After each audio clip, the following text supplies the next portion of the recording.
Hello, everyone. Welcome to Concordia University's ForSpace. Thank you for joining us for the second day of the Indigenous Futures Research Center's annual research symposium. Today's panel, Indigenous Knowledges in Interdisciplinary Design. And just to give you some context, we're streaming to YouTube live from ForSpace, and we are located here on unceded Indigenous lands in Tiohtià:ke, Montreal.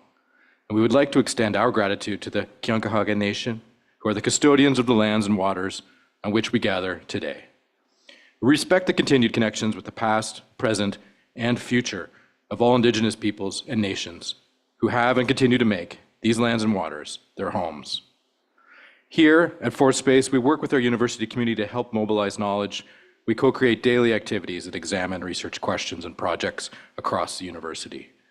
And we're running today's event also as a live stream Zoom meeting. Comments and questions are important. We welcome those by the chat. Those of you here joining us in the space, just raise your hand. If you have questions later on, we'll bring a microphone over to you. And with that, it is now my pleasure to pass things over to our moderator for today's panel, also the University Research Chair in Computational Media and the Indigenous Future Imaginary, Principal Investigator with Abundant Intelligences, and the co-director of the IFRC, Jason Edward Lewis. Jason, good to have you back. Oh, thank you, Doug. So good morning, everybody. Good morning, everybody. It's good to see you, see some of you back from yesterday, see some new faces. This is the second day of the Indigenous Futures Research Center third annual symposium. You'll also hear us say IFRC. That's short for Indigenous Future Research Center. For those of you who were not able to attend yesterday, all of the panels were recorded and are available online at ForSpace's YouTube channel. So we want to welcome everyone joining us in person, as well as those who are joining online. We have kind of an interesting setup here where the camera is over there, so we can look at you online looking that way, but we see you over there. So we're going to be looking kind of back and forth as the day goes on. So we have another great lineup of panels today. There will be 4 in all, covering a wide range of topics. The first panel here today is the Indigenous Knowledges in Interdisciplinary Design. And after that, we'll have a pizza lunch break. So we're going to bring in some pizza. So please join us for enjoying that. And then after lunch at 12:45, there'll be a presentation by Professor Nicolas Renaud on wampum as pedagogy. Followed by a panel on ways of knowing and unlearning in First Peoples studies, and that starts at 1:15. The third panel is Indigenous Cyberspace and Res Futures, presented by Abtech Gallery. That will start at 2:30.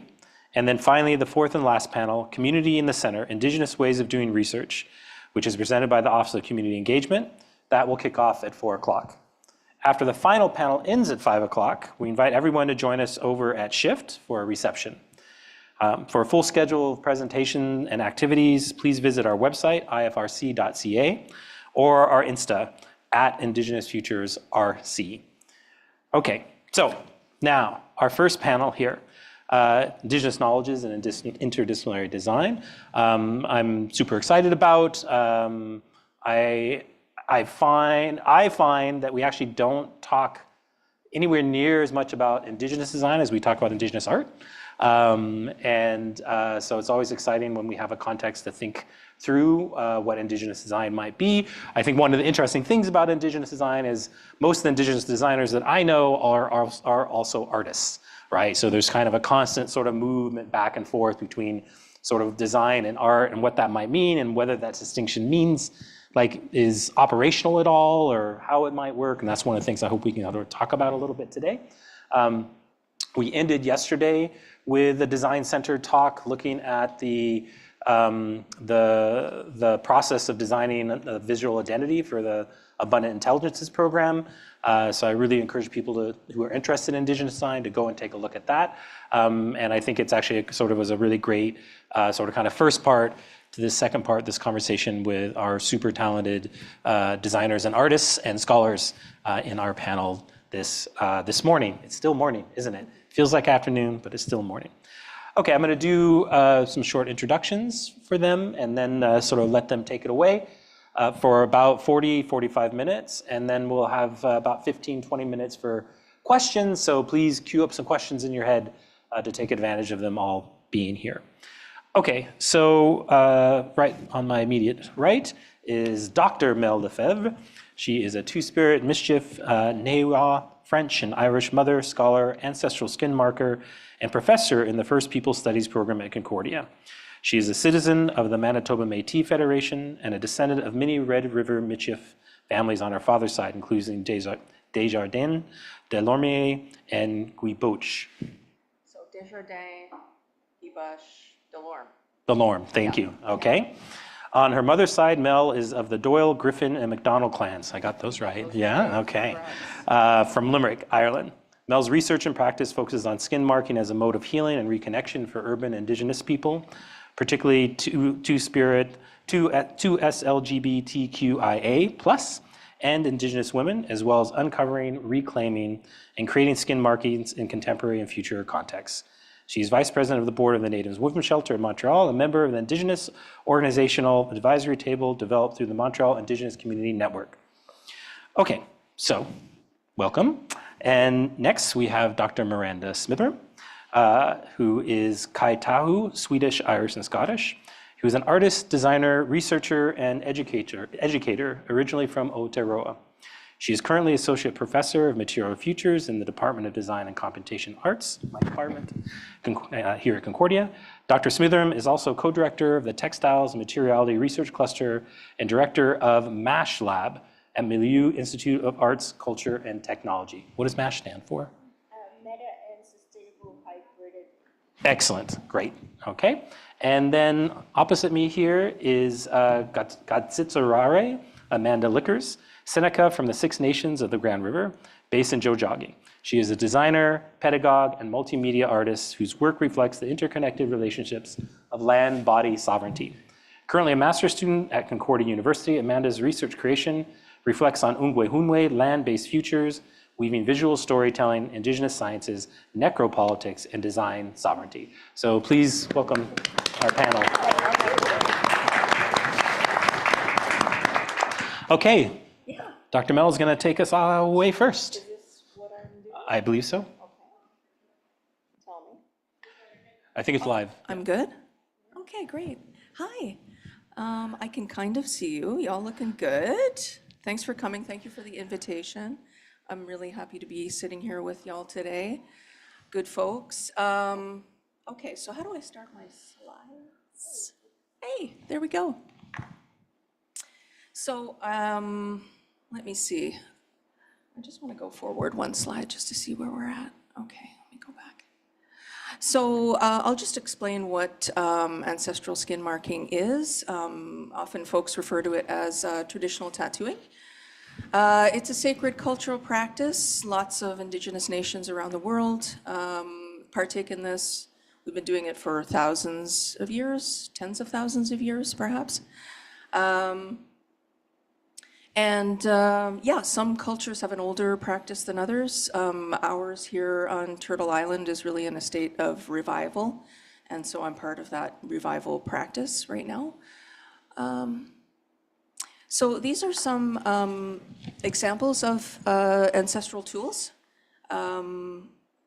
You can see some turkey bones there, and actually they have sort of a hole in the center as a reservoir to hold the ink.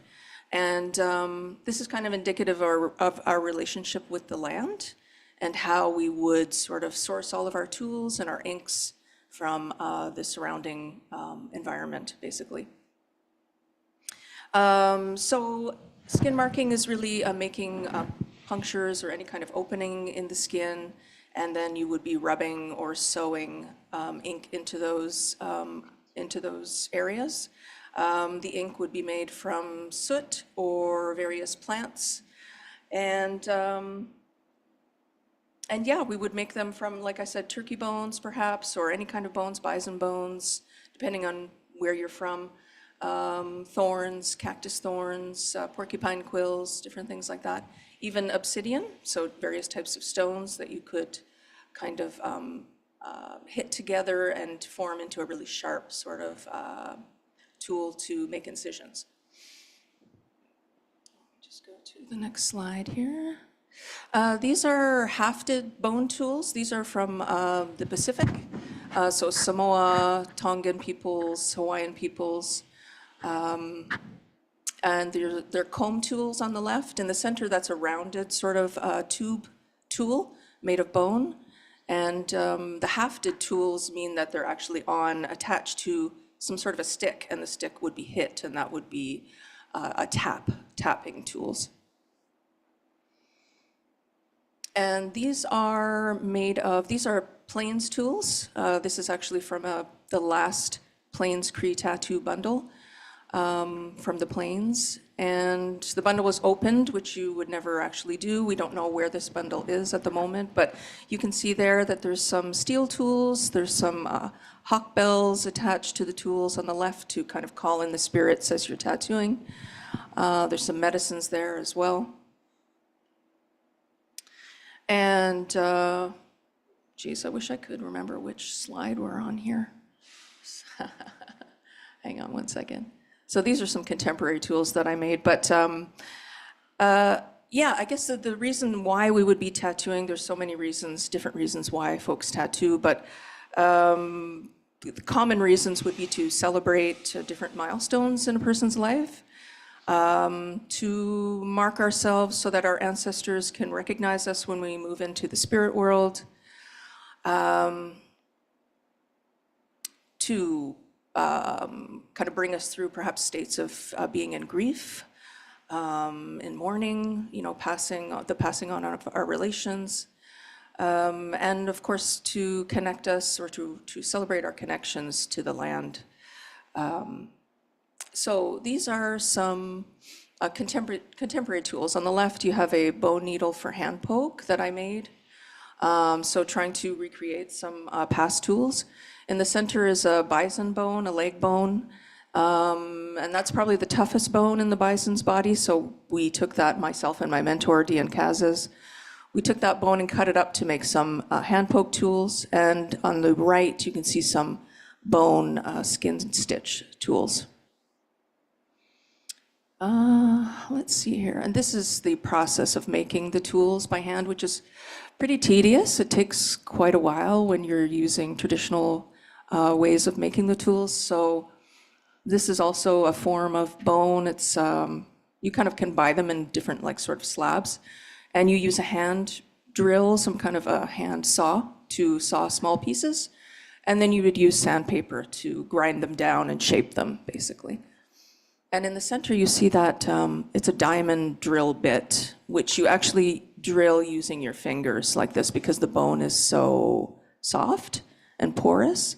This really takes a long time to get a hole through the bone. But yeah, time is one of those things, right? So yeah, it takes time. You have to respect time. It's a process. And so if you're going to engage in an ancestral practice, you kind of want to recreate and know how long the practice actually takes. So, and you can see here in the center, at the top, you can see this is my leg actually where I practice the skin stitching. So I use the bone skin stitch needle at the top, which produces actually quite thick stitches. And you're sewing the skin with needle and thread. So you're pulling the needle through, and the thread is actually dipped in some ink. And that's compared to the second line of stitches there, which is done with a regular sterile needle, sewing needle actually. And then the bottom two or three lines and that circle are done with the bone hand poke needle, which is, yeah, it's quite thin. It actually goes into the skin really easily. But so, yeah, testing out different methods of recreating ancestral tools has been quite interesting. And then the far picture of that flower there, which you can kind of see, is done with the handmade hand poke tool. So it goes in so easily that you get a lot of blowout. And blowout is when the ink gets actually down to the layer of fat and starts to spread out. So yeah, I wasn't really expecting that, but it's an interesting experience. So here is some traditional skin stitch with a sterile steel needle. and you kind of push that through the skin. Sorry if anyone is a little bit queasy in that sense, but this is what it is. And then this is some hand poke with surgical stainless steel disposable needles. And this was during a PhD research creation event that we had here at Concordia, the first of its kind, where we were tattooing in the academic space, which was quite special. So, yeah, and as I said, you know, we practice ancestral skin stitching and poking for various reasons, like to actually live our Indigenous life ways. And when it comes to design, I've been working on a lot of different designs that would celebrate our, you know, various genders and sexualities, for example. Yeah, I'm totally off my notes here, so just 1 second. Roll with it. I just wing it. Okay, so here we go. So this is kind of, if you look at that design, it's prayers kind of coming up from the sacred fire, which would, and the triangular shapes represent the teepee, going up through the top hole of the teepee and then out into, you know, the universe, towards our ancestors, carrying those prayers for them. And I'll talk about the triangle in a little bit, which is a symbol that I've been using. So, yeah, and I guess one of the things that I've been really thinking about lately is diaspora and the various ways that we're diasporic peoples. So not only in a geographic sense, you know, how we've been forced away from our territories, but also in the sense of as two-spirit people, trans people, gender expansive people, we're often forced to kind of hide within ourselves, perhaps, or, you know, various ways of kind of disappearing so that we're not, so people don't inflict violence against us. And I feel like that is also a form of diaspora that we need to return from, or perhaps desire to return from. And so I think about, how do we do that for ourselves and for our communities? And even in our communities, we're often not accepted in our various genders and sexualities. So because of colonialism and the conservative kind of ways that have been forced on us. So yeah, so thinking about that, this is another design. This is connecting to the buffalo. The buffalo is really important for Plains Indigenous peoples, where my communities are. It's a matriarchy, you know, buffalo follow the grandmother. They all eat after she eats, for example. Wherever she goes, they follow her. Not to be gendered, but, you know. So the buffalo is also like an architecture. It's an architect of the plains.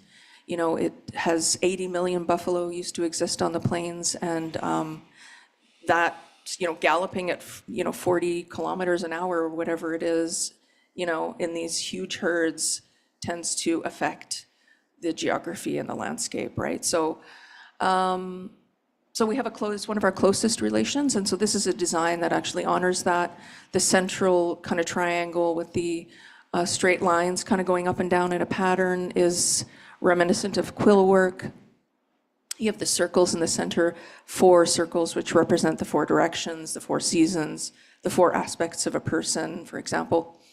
And they're also portals. You know, circles are really important as portals, as access to our ancestors and their teachings, as ways to come back to ourselves, return to ourselves. Leanne Simpson speaks a lot about that.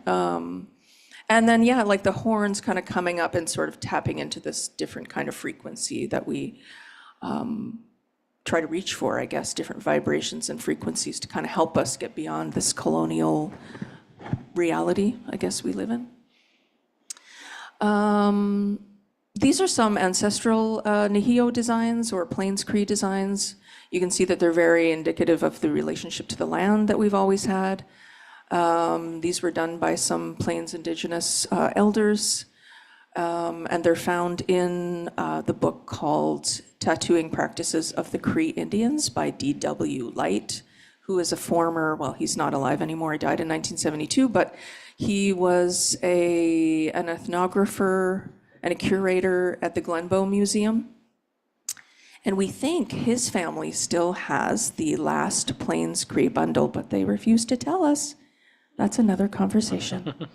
Okay, so 3 minutes. Okay, so these are some contemporary designs. Just going to move through that. So some of the inspiration you can see there, but I've done a lot of work at the Canadian Museum of History, where we can visit, where they hold so many of our kin, our relations. Some people refer to them as objects, which can be kind of insulting, but and there's, rooms of these, but you can go there and visit. It's our right to visit them. And so when you go there to visit, these are some of the rooms. There's a multitude of rooms there with shelves full of these things, but you can go and visit with them and find inspiration in those pieces. And this is a triangle. Okay, so I'll super quickly, the triangle as a shape that is kind of beyond the binary because it's a three-sided shape. It's a tree, mountain, rock, TP. We know the land is queer. It has no gender. And so, so relating to the arrow in that way, or the triangle, it's also direction and motivation and purpose. And so I offer that to a lot of gender expansive folks as a way to tap into who we are as gender expansive Indigenous people. Okay, I'll leave it there. Yeah. Okay, great. Yeah, thank you. Excellent. Thanks. Thank you. Okay.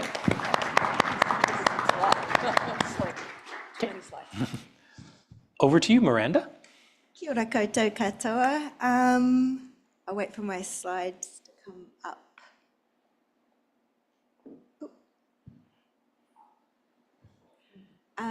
So it's super nice to be here today. It's super nice to be here with folks from Indigenous Futures Research Centre.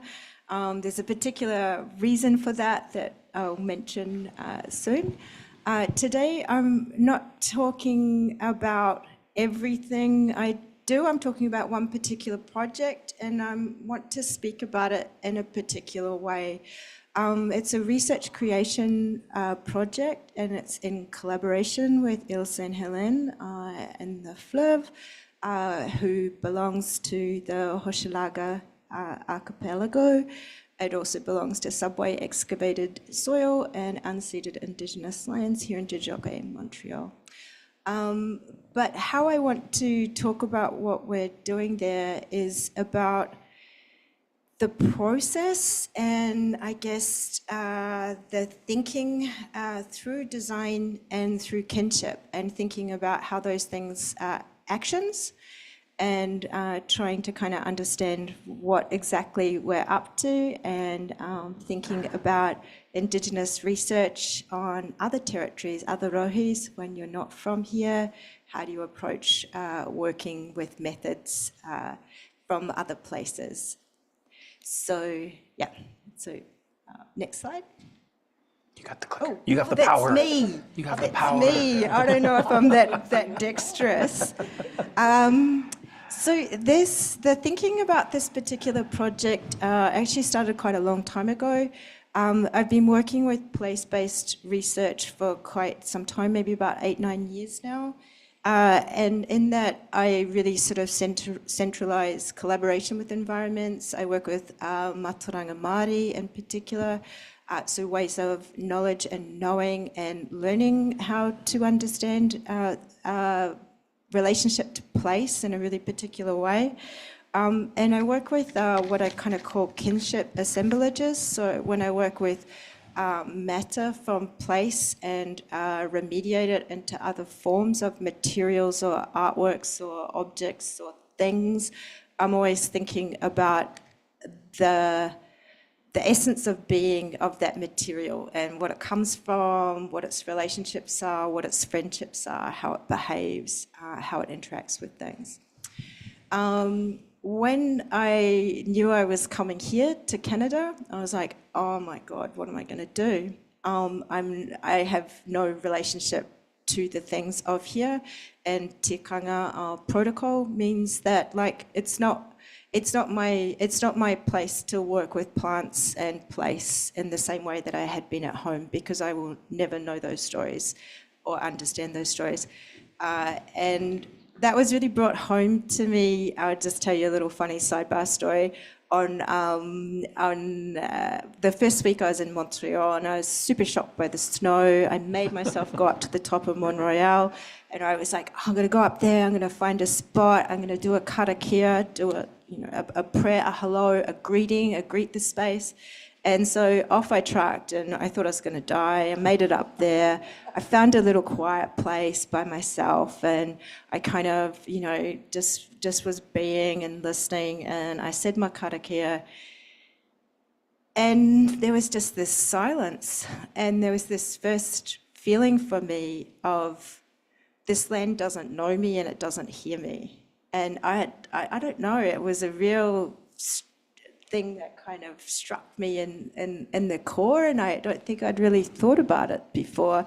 And it also, of course, the thing about being an immigrant is something that we come to understand ourselves in a different way, and we come to understand our relationship with where we're from in a different way.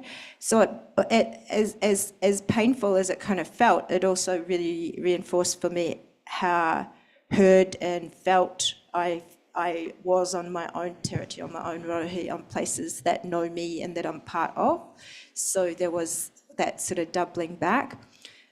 These two images are taken in the early days of the pandemic. So this is not long after my mountaintop silence, and then suddenly here I am in a new country, and the borders were closed to New Zealand, so I couldn't go if I wanted. I couldn't go home. And I went to Ile Saint-Helene and was just so struck by the magic of going on a metro underground tunnel and popping up in this weird little island in the middle of a river. But what really spoke to me about this particular place was the skyline. It was the first place I felt this sense of horizon and openness, and everything felt very oppressive about pandemic and lockdown, and particularly being far from home, far from whānau, all those things. And there was something about seeing this horizon line that really comforted my soul. And then I started going there all the time, over and over, and I do constantly now, and now I'm doing research there and for there and with there. So being there, this particular space really made me think differently about, I guess, spaces in between, liminal spaces, and reading about Ile Saint-Helene and Parc Chantereau and the Montreal city literature. One of the things that struck me first was that they describe it as an artificial island.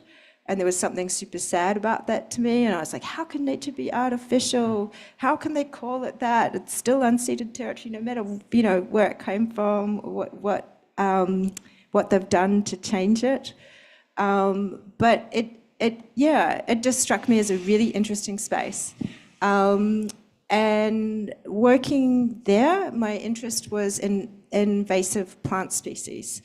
And that's something I had been thinking about before I left New Zealand, about how I could work with invasive plants. And one thing I noticed immediately being in Canada was how strongly the same invasive plant species follow footprints of colonization across Australia, New Zealand, and Canada. So the three places I've both been an immigrant and are from. So that's particularly what I'm thinking about there, and thinking through these ideas of kinship in contested spaces and with invasive species. I was thinking about how kinship sometimes can feel like a bit of a buzzword most recently. I mean, for most of us in this room, it's a word we've used in many ways for a long time, but it can feel like a bit of a buzzword at the moment. And I was thinking about, what do I understand about kinship? And there were these kind of nuanced concepts from Te Ao Māori that give me a kind of different thinking about it. And so I'm going to tell you about these terms and Of course, they have sort of very broad and broad kind of understandings. They don't sort of have literal translations, but whanaungatanga is a word that, or a noun that describes how we are in connection to each other and how we are in community to each other. So it could mean your extended family, but it's often used to describe your chosen family as well, like the people you belong to. And so one of the first groups, the first places I experienced that coming here as an uninvited guest on this territory was through Jason bringing me into Indigenous Futures. So thank you. And likewise my connections to other Indigenous artists, and that being a sense of a global kind of whanaungatanga to me. The other sort of nuance of kinship I was thinking about was manaakitanga, and this is a word about how we kind of take care of people, how we like look after them. And so for the RAs from an Abundant Intelligence who went to Aotearoa recently, you would have experienced a lot of manaakitanga, like being looked after, being brought into place and being kind of hosted and taken care of. And then the last word is kaitiakitanga, and that's a word about guardianship and also to do with care, but it's about protection as well. So kaitiakitanga often describes like a caretaking relationship with nature. So stewardship, guardianship, those types of things. And it's enacted through actions like, so it's not a sort of passive thing. It's an active thing. So looking at this place that I decided I wanted to get to know and to understand, we've done a little bit of looking at its histories, and we haven't gone very deep yet. If people have information or want to point me towards things, that would be really wonderful. On the left, this image is from the 1930s, and it shows this very small island. So despite how it's perceived or how it's described often, the island was always here. It didn't just be created for World Expo 67. It was altered at that point, but it did belong here and would have been important to people as well by its geographic location. It would have been an important spot. So yeah, looking at it and looking at how it had been altered brought us into kind of thinking about how we then orientate ourselves to the place. So I didn't mention in my excitement at the beginning, I have 3 really wonderful research assistants on this project, Sita, Masha, and Florence. Their names are at the beginning of the PowerPoint. So together, collectively, we were orientating ourselves. And I was thinking about karakia, again, my known way, how to greet a place, how to say, I'm here, hello, and about that being an action of manaakitanga, about an action of like learning how to be not a good host, but be a good guest. It was to introduce myself and to be an active good guest. So in our field research, we were always collecting rubbish was a primary thing. We had these kind of kit bags for our field research. And the first thing we would do would be we would sit ourselves together somewhere. We would do our karakia in this kind of messy sort of fluid way between 4 people from different places. And we would talk about how we could be with space here in this moment. And one of the first things I'd always say to them was, what's happening here today for Ilse and Helene? What do we need to think about? Sometimes it was things like, the humans are running rampant today. It was like picnic electronic or something, and we've got to watch out for like stumbling people in the bushes or something. And other times it'd be like, it's, beginning of spring, all those little marmots are coming out. We need to be real careful that we're not sort of startling things. Or it's a high growth time, again, being aware of what's going on that space. So that attentiveness was always the first sort of anchoring point. And then temporality guides us in our senses too. So thinking, about what time of season it was. We'd talk through as part of our protocol what we needed to be noticing. 1 minute.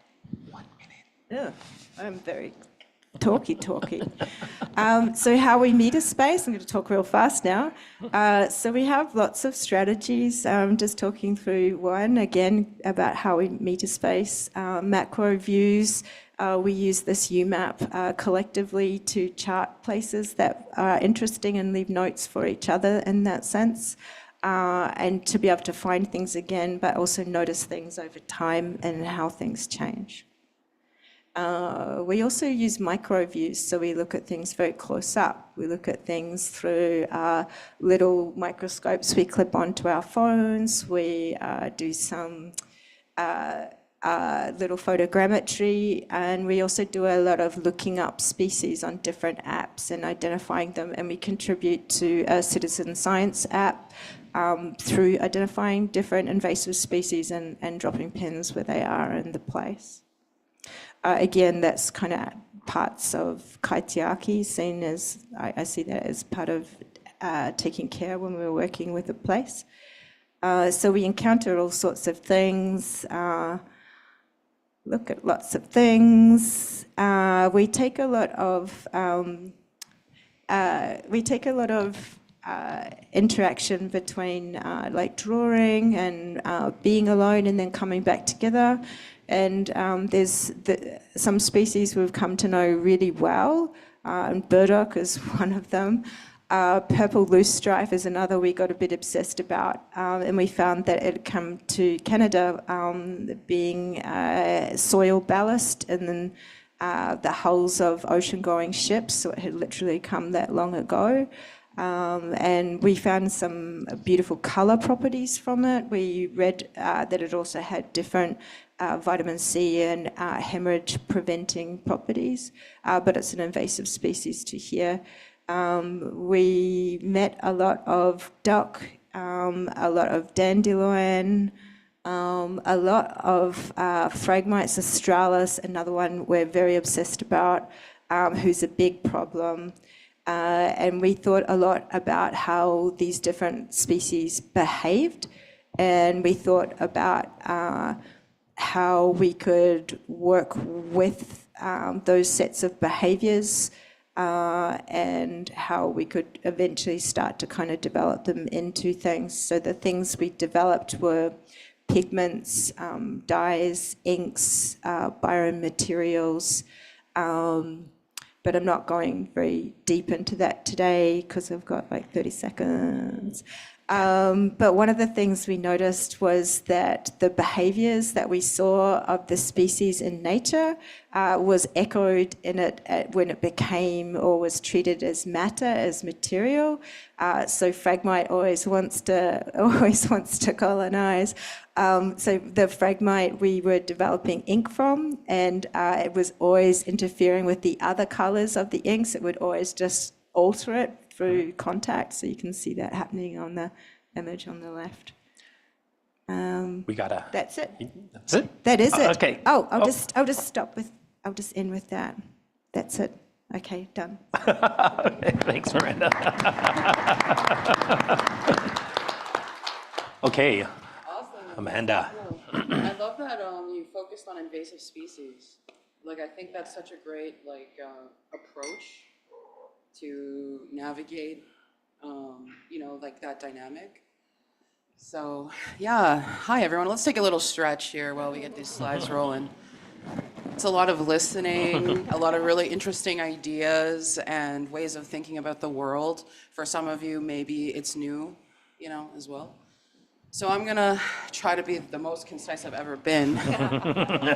Go. I believe in you. Yeah. I believe in you. So this is just sort of a sample of when I'm talking about hide tanning, moose hide tanning. This is just sort of a visual reference as a land-based practice, which is one of my practices.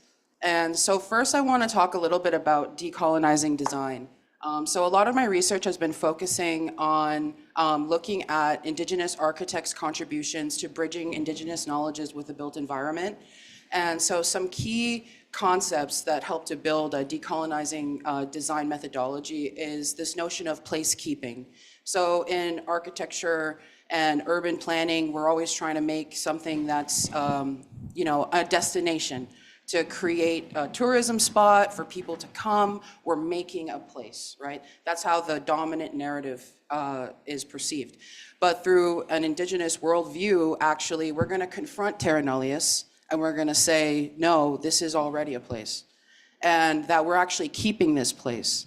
And also, Matthew Hickey of Two Row Architect, he talks about universal inclusivity. And so when we think about inclusivity, we're often thinking about accessibility and physical accessibility, and maybe even some sustainability goals. But Matthew Hickey and many other Indigenous architects encourage us to think beyond just human inclusivity into an environment, into an ecology, into time as well, and impact. And Wanda de la Costa, who is a Cree architect from Saddle Lake Cree Nation, she's actually the first Indigenous woman to become an architect in Canada to get her license. And she talks about the pluriverse instead of the universe, the multiplicity, that there are these many ways of knowing and being, but we must always ground that in our place-based approaches. It's also self-determining, it's relational, and it's reciprocal. I just want to highlight a quick quote here from Jeff Greenaway, who's actually a Gamilaroi architect. He was actually the first Indigenous man in Victoria, the state of Victoria, over in so-called Australia, to become an architect as well. He says, Indigenous design thinking is embedding narrative within its DNA. It starts with facilitating agency and voice and engaging with the specificity of place. But most importantly, it's a strength-based approach. It is understanding that there's a great wisdom in 67,000 plus years of history and unbroken connection. So I think he speaks very well in terms as well of it being a strength-based approach, incorporating Indigenous sciences, technologies, worldviews, and narrative and storytelling. So I want to give a quick update on a project that I've been working on for the last 4 years. So this is my first built environment foray. So I was working with the architects. The A&E side is Two Row Architects and Moriyama Tashima Architects. And then the visitor experience side, which is where I came in and helping to build the co-design methodology, is the visitor experience side. And there's also 2 design firms involved in that. And the client is Rouge National Urban Park. So it's actually Canada's first national urban park. It's near the Toronto Zoo, if you guys are familiar with that. And this approach is very different for Parks Canada because Parks Canada has an extremely colonial history and context, and the park system is actually a systematic dispossession of land, and it's a settler colonial tool for land dispossession. And so the Rouge actually did the work of creating relationships with 10 First Nations communities that have regional and ancestral ties to the territory, including my home community of 6 Nations of the Grand River, as well as the Wendat from Wendake are involved, Mississaugas of the Credit, and 7 Williams Treaties First Nations. And so this project, which is actually, we have just awarded the general contractor, so it's going to start construction. It's going to be open in 2027. And so this design actually won an award as a concept for a public building in the 2024 Rethinking the Future Architecture Awards. And this wouldn't be possible basically without the Indigenous design practitioners, architects, ethnobotanists, elders, and artists who engaged in this co-design process to build the concept and everything down to the detail of restoring flora and fauna, also in the celestial orientation of where we're going to see the sun and the moon during solstice. All of this stuff was built into the fabric of the design. And also along with that, so we made sure that Indigenous knowledges were meaningfully engaged and that reciprocity was built in at every stage, which meant pushing boundaries. So actually, we actually pushed boundaries with PSPC, which is Public Services Procurement Canada, which if you know, that's how federal government contracts are awarded. And we pushed literally their standards for rigorous engagement and inclusion of Indigenous participation plans. So that means whoever's gonna build this has to have what was PSPC's most rigorous Indigenous participation plan, as well as changing the culture within Parks Canada to allow community-driven territorial access and stewardship into hunting and harvesting practices and land-based education. So design sovereignty. This is a term that's been developed actually over in Oceania, and it recognizes that we must dismantle colonization by design and address the impacts of dispossession and state violence. And I think that's very important. That's a whole conversation we can get into, is colonization by design. Because we know that design is intentional. So I'll just leave it with that on that note. Well, let's put some connections together, right? Implementing design sovereignty, decolonizing principles and practice, and this is a depiction of the island of Tiohtià:ke, and so this is where my focus is going to be. So bringing the bush to the city. How do I talk about all this stuff at once? Okay, so you know what? I'm actually going to go forward to. Okay, so there's this place called. Wait. Can I go? Oh, I can only go backward. Wait. Yeah, you can go back. Okay, I got this. Okay, so there's this place called Bâtiment Sept, okay, in Point St. Charles, if you may or may not have heard of it. And they actually used to be a CN rail yard, and they're actually undergoing a bioremediation of their soil right now. And so my focus is going to be looking at a case study of an Indigenous co-design at B7 with the Buckskin Babes Urban Moose Hide Tanning Collective. And we are actually going to be having our first, a permanent outdoor cultural hub. And so we are designing it. And it's really exciting. It's also we as high tenors and practitioners are directly involved in the design. And there's obviously limitations working with the City of Montreal and within the municipal context. We have support with the Commissioner of Indigenous Relations Office, and who have helped to make some of our oops, I'm going ahead of myself. They helped with some funding too, so that was really nice, because otherwise it would have just been labor for free, which is not cool. And yeah, so the Buckskin Babes, I'm just shouting around because I'm so mindful of the time. So this is actually a link to a CBC article that I suggest you guys can just Google. It's called Bringing the Bush to the City. And so basically there's a collective of Indigenous young folks in the city who saw a need for access to our land-based practices in the urban environment. And so folks started to, basically do that work of bringing a bush-based hide camp into the urban context. And yeah, we work with Gracie Rat from Rapid Lake and Eleanor Hegland, who's from Lac La Ronge Indian Band over in Saskatchewan. And yeah, so I have colleagues in the Buckskin Babes Collective, and we've been doing that for since 2020, I feel. And through that work, there was a relationship with B7 because one of the co-founders, Autumn Godwin, she was really close, actually. She had a close relationship and a close friendship with Press Start Youth Cooperative at B7. And so it was through those relationships that B7 became the base for the Buckskin Babes. Say that 5 times fast. And as the remediation was already scheduled, it was already planned. The city was the borough is we can't just let everybody go there on this contaminated soil, you know. So eventually they're like, the CN rail yard needs to be cleaned up. So there was already going to be, you know, an outdoor space. And so, you know, through those conversations, we advocated for ourselves to have a permanent outdoor cultural hub.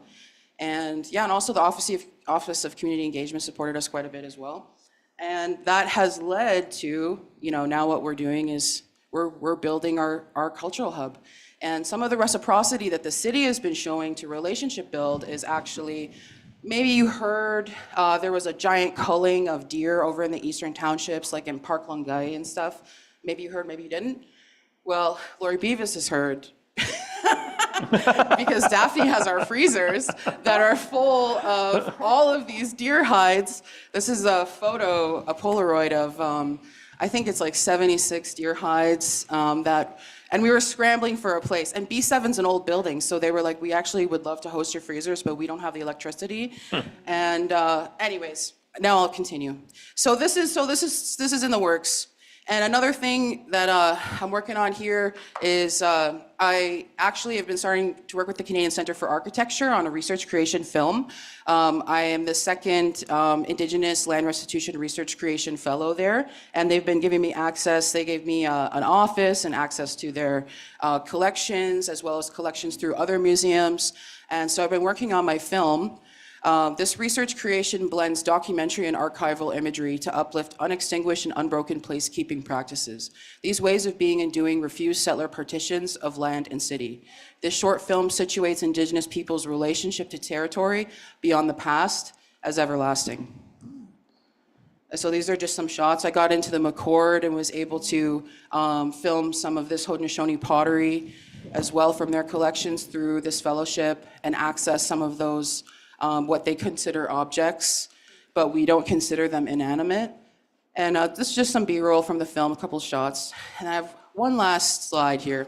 I know we have pretty much very few seconds, but I wanted to bring up this idea of necropolitics. And what it's really speaking to is material and social death. It's a term that was coined by Akil Mbembe, who's a Cameroonian scholar.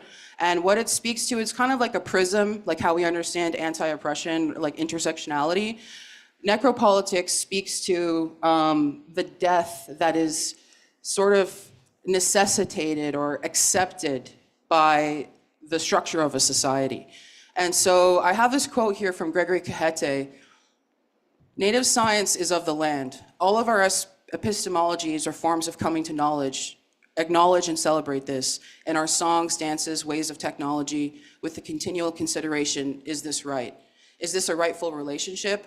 What will benefit not only the human being, but also all of life, the plants, the animals? And so I think necropolitics is a very interesting connection to make with native sciences when we are examining technologies of futurity, and we hold, you know, the considerations of the impact environmentally as well as on human beings.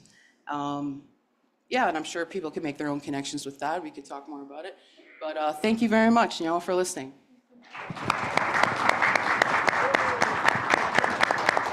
So that was fabulous. Mahalo nui to all of you. That was a really amazing sort of kind of diversity of sort of practices and considerations.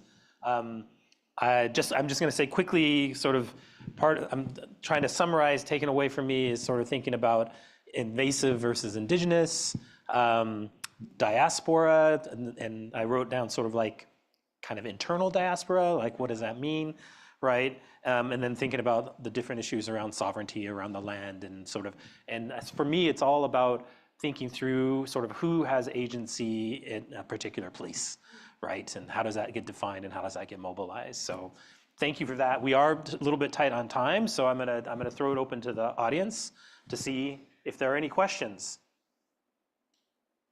In the back there. Thank you all so much. My question is for you. I was wondering if you could maybe give more examples or elaborate more on the sort of red tape that you face in these design projects with Toronto or Montreal or other areas, how you've sort of been able to overcome that, but also maybe how cities more and more, or less and less, I don't know, are sort of adapting or being more open to changing these red lines and sort of being more approachable? Yeah, I will say, like, bureaucracy is really difficult, and you're coming up against like this wall that erases you at every turn.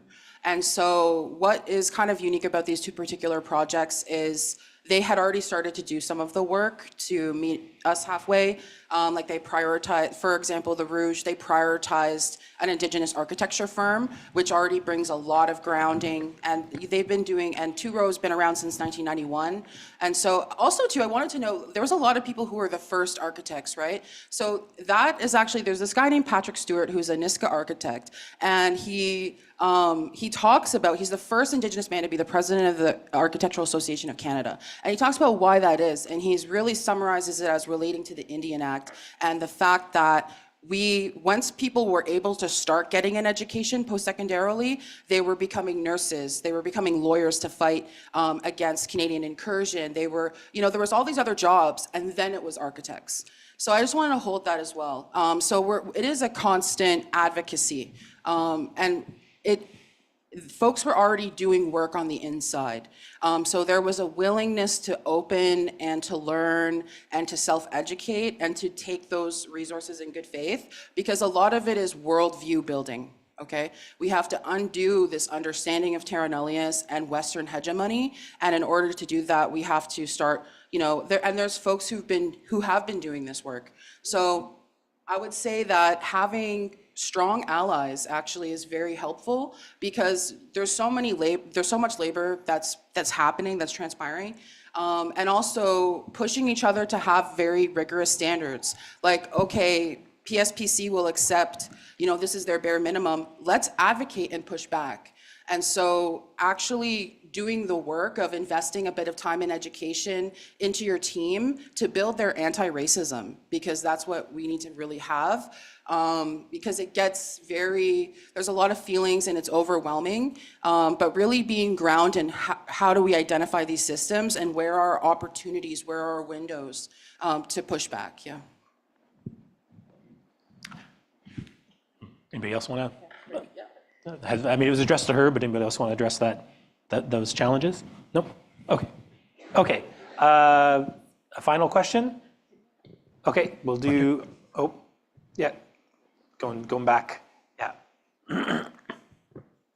Hi, thank you. My question is for Mel. I was really interested in your practice of recreating certain tools, and I was wondering if you could just share a little more about what some people might call trial and error, but I think is a lot more about just the beautiful surprises or like the things that you expected and didn't turn out. So just a bit of those pathways that you followed.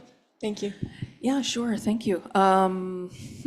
Yeah, surprises, well, you never really realize how brittle bone is until you actually try to like saw through it and drill it. And, even when you're being careful, by hand, it's quite brittle. And so it takes you hours and hours, many hours to make this tiny little needle that's like this big. And then it breaks just when you're about to like, yay, I succeeded, but no. So yeah, there's lots of trial and error, but then there's some good successes. Like I was able to tattoo myself and actually a friend with a couple of these small sewing needles that I made from the buffalo bone. Another surprise was that I actually had my own buffalo bones. And the one that you saw in the picture was really something that I held dear to me as a relation, and I gave it up and sent it to my mentor, and he chopped it up, and we both developed our, tools from that one bone. It was really sort of strengthening our relationship together. But because a bone is so porous, you shouldn't really be using it for more than one person. So it becomes like I can make one tool per person, but it takes many hours. So, and then you get into kind of the idea of how much time can you devote to one person's tool when, you're talking about capitalism and time and money. And yeah, so there's a lot of factors at play when you're thinking about creating the original tools that your ancestors used. It's a pleasure, and also it's a long thought process that requires a lot of reflection, Yeah, trial and error, yeah. Does that answer your question? Is that okay? Yeah.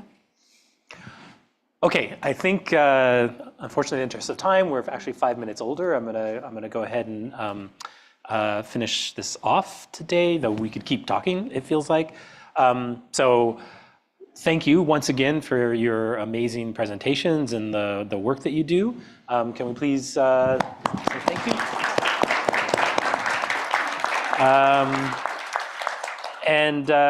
Yes, we're now having a 45-minute pizza lunch. I think the pizza's here, I can smell it. So please, stay here and join us with that. And then we're gonna reconvene at 12:45 for our next session, okay? Thank you. Thanks, Jason. And friends joining us online, we're going to keep the Zoom open, so you can just stick around. Join us back 12:45. If you're joining us on YouTube, we'll be ending this live stream now, but it remains available on our YouTube channel. See you soon.